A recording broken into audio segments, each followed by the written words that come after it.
It's the champ, Shannon the Cannon, two-time heavyweight champion of the world. And you're watching Sports Icons. Subscribe.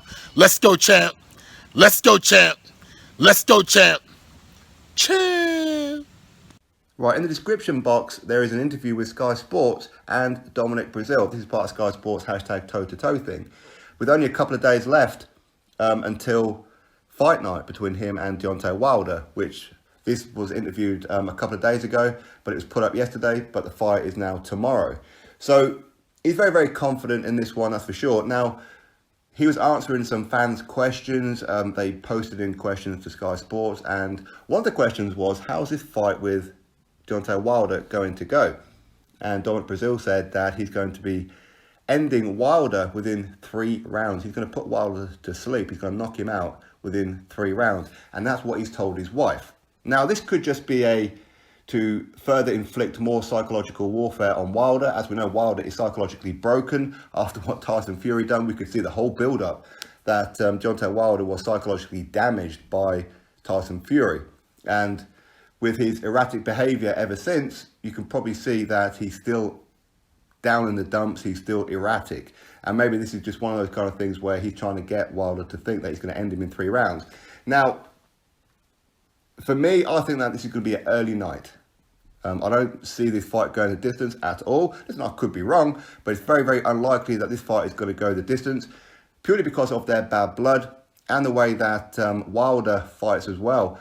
Sometimes Wilder fights very, very scared on the back foot. Other times, if he's very confident he's going to get the win, he'll just walk straight into them like he done with Barclays Centre, like he did with Tyson Fury. But against the likes of Luis Ortiz, always on the back foot, all the time. And Dominic Breazeale, historically, starts the fights very, very slowly. And he's very, very easy to hit.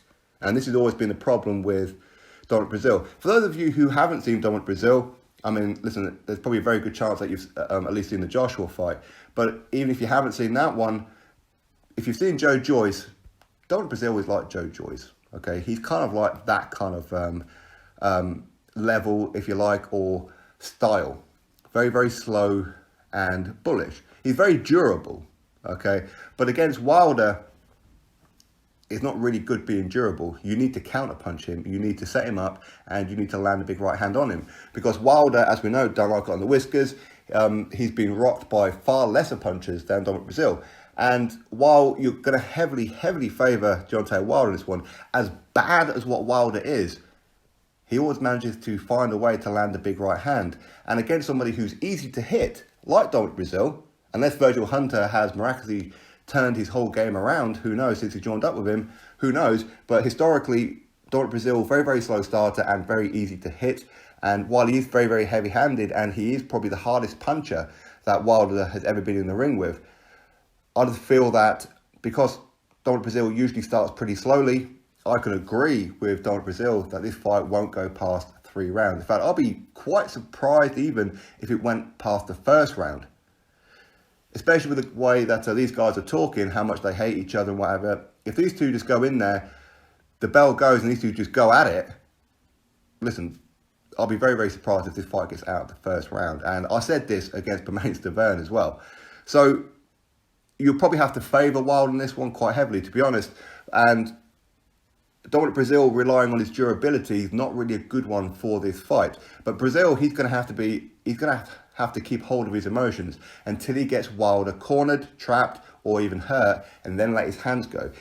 If he lands on Wilder, Wilder is going to go to sleep.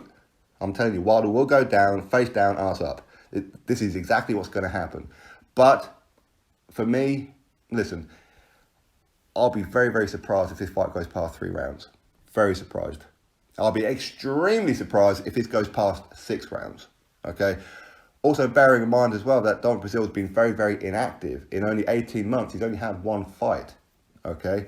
And that was against I don't want to call him a journeyman because he's certainly not a journeyman, but a gatekeeper, okay? And again, he was getting tagged quite heavily in that fight too. And before that, so 18 months ago, he fought Izzy Gonu. Izzy Gonu was, in my opinion, one of the best 5-round heavyweight fights that I've ever seen in my life, where both guys got hurt, both guys got dropped. Dominic Breazeale brings it, okay? And he's going to bring it against Wilder. But if Izzy Ngannou can land big punches and hurt and rock and drop Dominic Breazeale, you would imagine that Deontay Wilder will, that's for sure. Also bearing in mind that Anthony Joshua dominated Dominic Breazeale over 7 rounds when he had glandular fever. So he was very, very unwell when he fought Dominic Breazeale. So all things considered, you're going to have to really favour Deontay Wilder. And as I said, I'll be very surprised if he does go past 3 rounds. And if Dominic Breazeale does land on Wilder early on in the fight, yes, Wilder's going to go to sleep, that's for sure. Or he's on the road to going to sleep and the referee's stopping the fight. But ultimately, Breazeale doesn't start very fast. So for him to predict an early stoppage in his favour is unlikely because he didn't start very fast at all. Okay, in fact, it's probably around about round 3, round 4, he starts to get into the fight. So this means the first round or two, Wilder's going to have the full advantage. If this fight miraculously somehow gets to the middle rounds, this is when you're going to start favouring Dominic Breazeale. But there again, maybe Dominic Breazeale is going to get a bit cocky with it, drop his hands, and then Wilder just unleashes like a cobra and just bangs him. Who knows? I mean, this fight could be ended in any time, but the first 4 or 5 rounds, you're probably going to have to favour Wilder. The middle rounds, you're going to have to favour Dominic Breazeale. And if somehow that this fight gets into the later rounds, that's where you're going to start to favour Wilder because Dominic Breazeale's endurance has never been that good. But now he's with Virgil Hunter. Who knows? Maybe we're going to see a totally different fighter, but it's unlikely that one training camp with a new trainer, Virgil Hunter, is going to change up a whole game. It really is. And I've always said that to beat Wilder, you need to just put it on him. Make him scared, because he's a very, very scared fighter. He knows that he doesn't have a chin. He knows that. This is why he won't fight Dillian Whyte. This is why he won't fight Joshua, because he knows that they are faster-handed than what he is and just as heavy-handed. And he can't take a punch. So Dominic Breazeale, if he lands on him in the first 3 rounds, I would fully expect Wilder to go down, at a minimum go down. And I would fully expect Breazeale to hit the canvas at some point in this fight as well. But more favourably, I think we're probably going to see Dominic Breazeale going to sleep. I'd like to be wrong on this one because I actually like Dominic Breazeale. But I have to be real and I have to favour Wilder. As terrible as what he is, he's just got a cheeky knack of landing that big right hand, especially when he's with an opponent who's as easy to hit as Dominic Breazeale. But listen, heavyweight boxing, there's been bigger shocks that happen.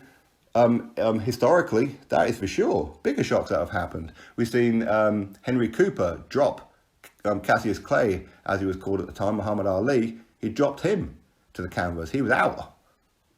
People didn't see that coming. Of course, I didn't see that live.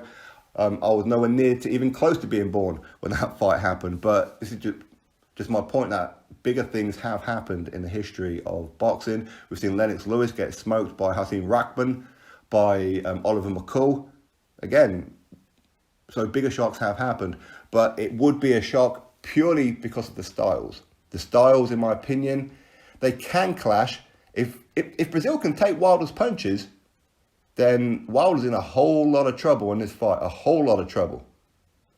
But I don't think Breazeale can take his punches. We've seen Breazeale get stopped before by Joshua. But listen, Joshua does hit with both hands. But Joshua was very unwell in that fight, as I said.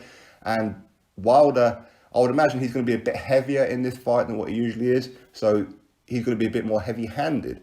But it may slow him down a bit. But Wilder, he has the endurance of a racehorse. He's pretty fast on his feet. He's gangly. And when he throws that big punch, he is almost hitting the lights when he throws it. It's an absolutely ridiculous style. But listen, against lesser opposition, it has been working. But we've seen against the likes of an elite fighter like Tyson Fury, that doesn't work. Unless, of course, Tyson Fury got sloppy, which he did. Okay, and then he gets caught. But Tyson Fury switched on, schools Wilder all day, every day. Dillian Whyte puts Wilder to sleep very, very early rounds. And Joshua takes off Wilder's head. But anyway, Dominic Breazeale, good luck to him. Will he end this fight within 3 rounds? Will he knock out Wilder in 3 rounds? We'll have to wait and see what happens. For me, I'll be quite surprised if it even gets past the first round. And that's for either one of them. But again, you're going to have to heavily favour Deontay Wilder in this fight purely because Breazeale is there to be hit. Anyway, you drop your thoughts below about it. If you haven't seen that interview with Dominic Breazeale, as I said, it is in the description box. Go give it a watch for yourself. Give this video here a thumbs up. If you're new to the channel, subscribe. Catch you all on the next one.